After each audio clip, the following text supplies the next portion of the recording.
Hello, and welcome to RuPaul's Drag Race Rejudged, where today, for my second to last video on All-Star 7, I will be rejudging the realness of Fortune Ball. This was an incredibly controversial episode in terms of judging when it came out, so please let me know your thoughts in the comments. Category is Vanna White Realness. I am not the biggest fan of Night of a Thousand fill in the blanks, but I think this was a pretty solid runway. I think Shea Coulee, Raja, and Jada were the clear best three. They all embodied Vanna really well. I think that Jada did the best in terms of the actual presentation, but they all did really well. For the weakest three, we have Jinx Monsoon, Monet Exchange, and Evie Oddly.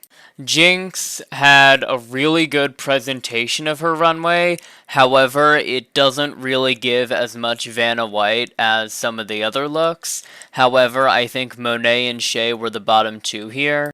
Monet's leg slit just goes up too far. It doesn't look like something Vanna would wear. And then Evie, I really don't know what she was going for here. I don't think that gives Vanna at all. I mean, please let me know in the comments if that's a reference to something I'm not getting, but I really don't look at that and see Vanna White.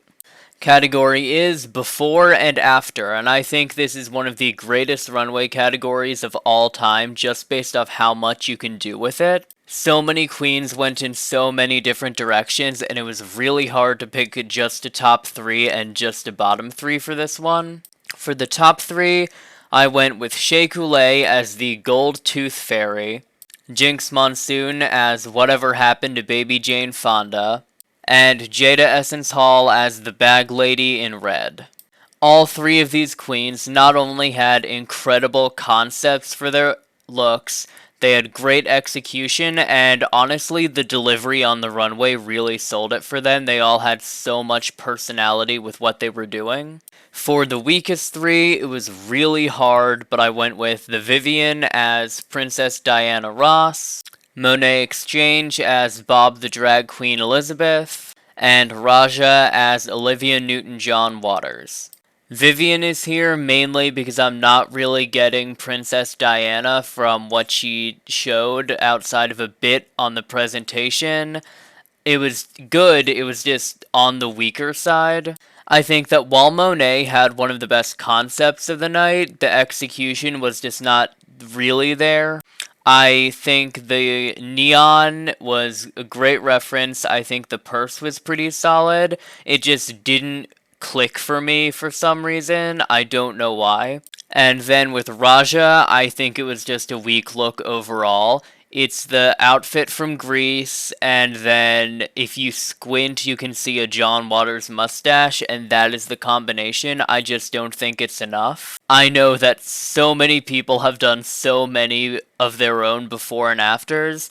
Honestly, I think Olivia Newton-John, Wayne Gacy would have been the way to go, but there were so many better things you can do than just Olivia Newton-John with a mustache. Category is Realness of Fortune Eleganza. The top three, pretty clearly for me, were Raja, Jada, and Trinity. Raja was the Golden Pagoda in Myanmar. I think she does really well in terms of having focal points and then places where the eye can rest. I know that when the episode first came out, some people were critiquing Raja for not having much going on below the waist. It's still a really solid look. I like the fact that it isn't just at a 10 for the entire garment, and I also really love the touch of the opera glasses. Jada was the Black Sand Beach of Hawaii. This look has so many intricate details going on. There were so many different parts that Jada had to make, and it came together perfectly. I believe she said during her runway presentation something along the lines of she looked like a superhero, and I fully agree with that. The presentation was on point on honestly all of her runways this season, but I love Jada and she's just a joy to watch, especially when she succeeded the way she did here.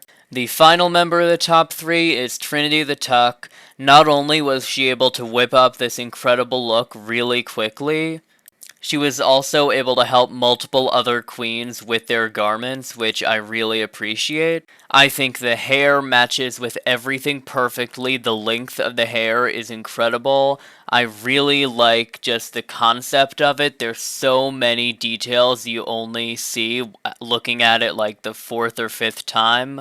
I think the neck piece is incredible, and it's just really great to see Trinity succeed in a sewing challenge again. I don't think her season 9 performance in the ball was great, and I think she really redeemed it here. For the bottom three, we have Monet Exchange, Jinx Monsoon, and Evie Oddly. Monet Exchange had the Emerald Isle, Ireland. I think her look was pretty solid. It just wasn't that great. She had really solid presentation and a lot of personality. I like the disco theme she went with. That said, I don't really love the way the sleeves and pant legs turned out. Overall, though, just a solid look, just not the best this week. Jinx Monsoon was the Lavender Fields. I think she did a pretty good job of having a lot of color. However, the look was just not great. Sewing is not her strong suit. This was not her best week. However, the final product honestly wasn't that bad.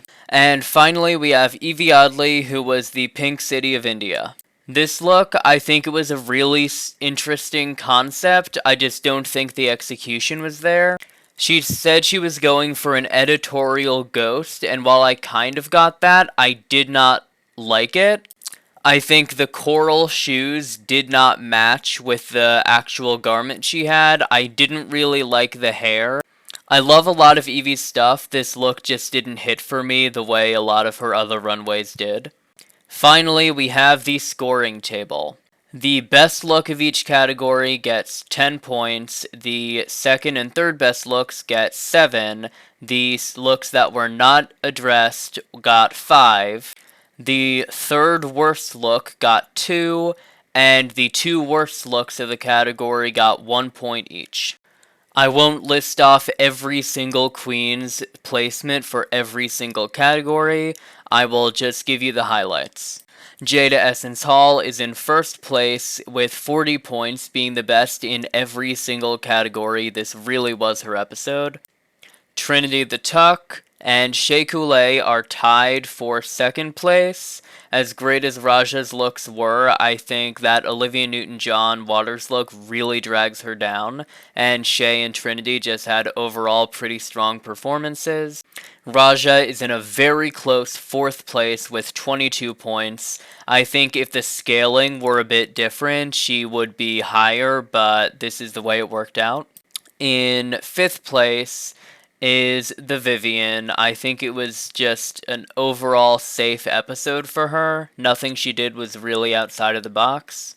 In sixth place is Jinx Monsoon, which, considering her final look, it's honestly kind of shocking to me that she was able to make it that high, but good for her.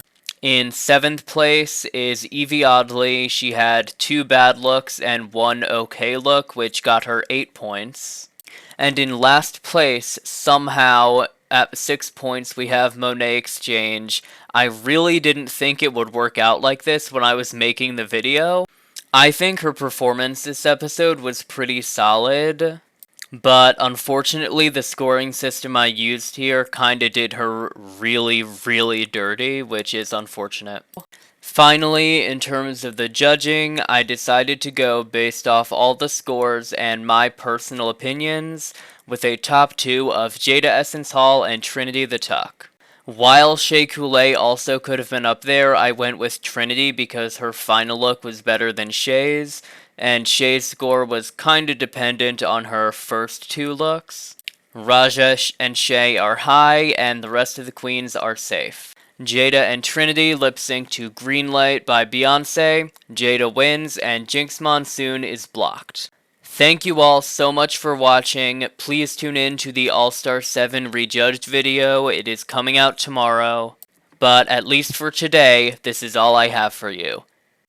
On that note, do you want more non-Emmy nominated content just like this?